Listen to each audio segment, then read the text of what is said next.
Well, here we are once again. We are. How are you, Damo? It's been a long week.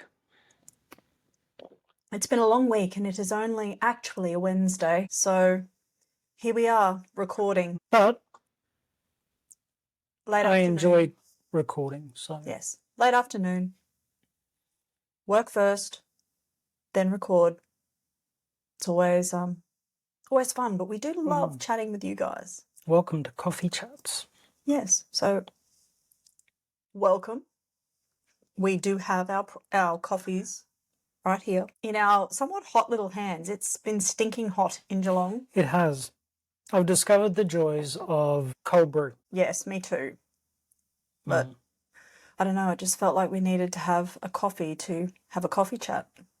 Agreed. So today we're going to talk a little bit about gastric bypass. We are well aware that there are so many questions that are asked all the time about all of the different surgery types.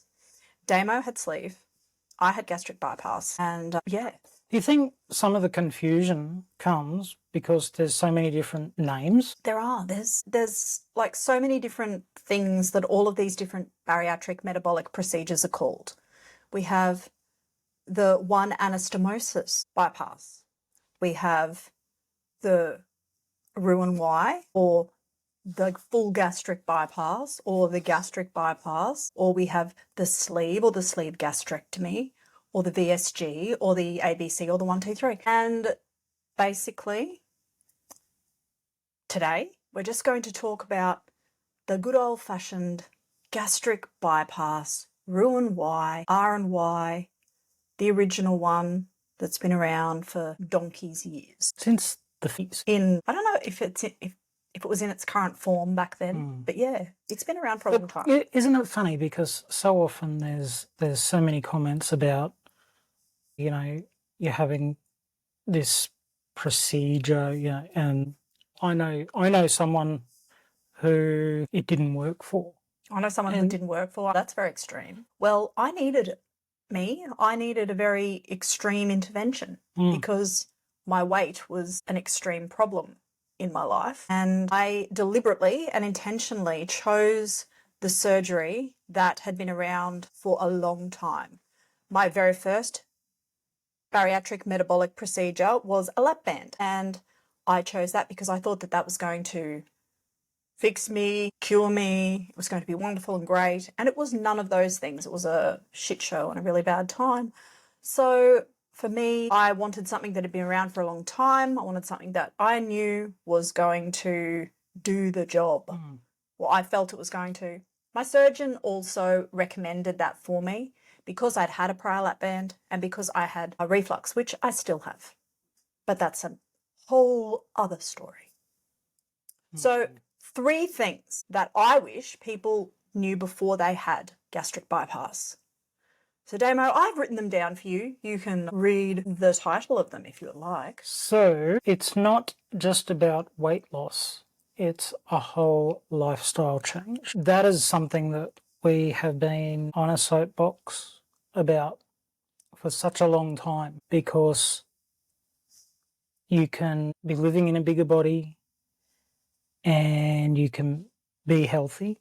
And, I love that now we've got the new guidelines that are sort of coming out about clinical obesity and all that. For me, I was not healthy.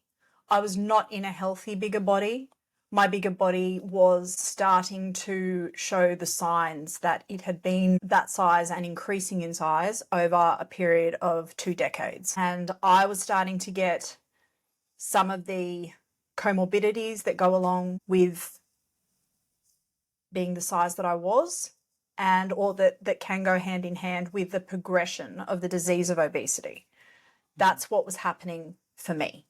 So what I didn't really fully comprehend is that it was not just about the weight loss. It was going to be about a whole lifestyle change. If we just go into any type of bariatric metabolic procedure thinking that the procedure is going to do everything, then we're probably going to end up being quite disappointed. Yeah. And that's just being really honest, really upfront. Across the board, the research shows Like you can go to the BSR, which is the Bariatric Surgery Registry here in Australia and New Zealand, and you can look at the statistics for yourself.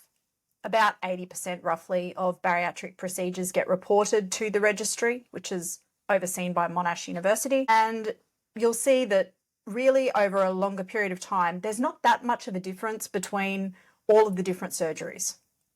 So yeah, it's really, only a couple of percent. Yeah, it is. It's really just, it's a few percent.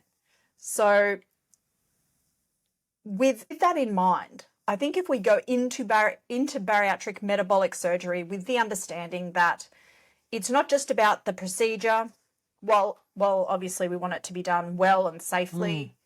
We need to have that understanding that there's going to be lifestyle things probably that we're going to have to change. And that was a huge thing for me. Yeah, which leads us to point number 2. Yep. The side effects can be unexpected and permanent.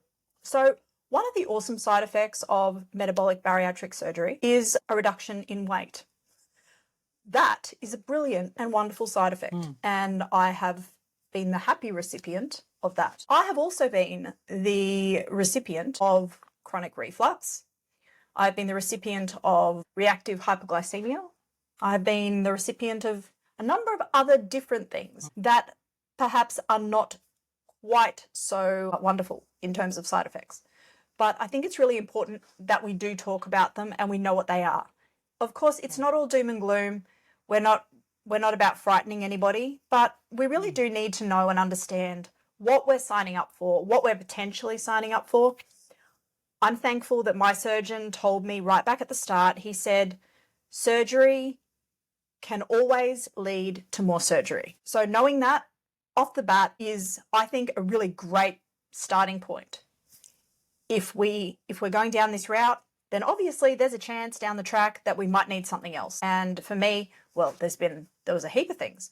Like my gallbladder decided to shit itself when I was about 5.5 weeks post-gastric bypass. My surgeon was on holidays in Europe at the time. I hope he was having a great time. I was not having a great time. Gallbladder sucked. That was bad. And I've also gone on to have some plastic surgeries, which were also quite challenging to recover from and all of that kind of thing as well. So surgery begets surgery, and there can be other side effects that can be unpleasant, and they can be permanent too. But there's also a lot of really amazing things that come from having a reduction in weight. And that's been definitely me grabbing my life by the balls and holding on and going, yep, here we go, we're going to do this, and having a lot more confidence, feeling a lot more comfortable in myself. So yeah, I think that's probably Were they squishy? says it all. My life when I grabbed it by the balls, Yeah. it was definitely squishy to start with. It's a little bit more firm now. Excellent. Yeah, just thought I'd have that put it in there. Number 3. Your mind needs as much support as your body. Yes. And sometimes more. I think so. I think that probably the mind needs more support than the body does, particularly in the first 12 months. And this is the third thing that we're just going to talk about real quick in this coffee chat, is the fact that honestly, the mental aspect of the bariatric metabolic journey, I think, is far more challenging than the physical reduction in weight. Yeah.